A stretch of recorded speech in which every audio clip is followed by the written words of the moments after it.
Maria has 12 coins in a bag. She has 10 more silver than gold. How many gold coins does she have? Can you solve this one? Is the answer 1 or 2? Leave your answer in the comments. Let's suppose the answer is 2.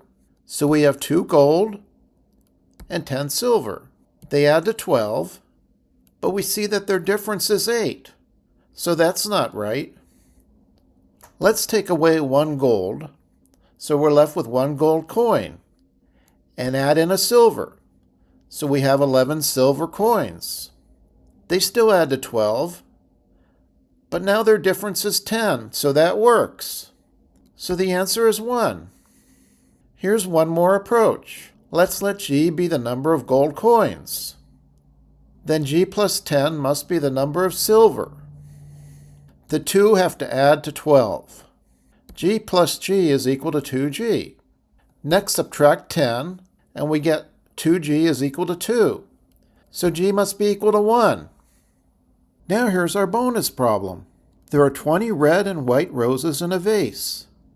There are 5 more white roses than red roses. How many red roses are there? Think carefully. This problem may not have the kind of answer you might be expecting.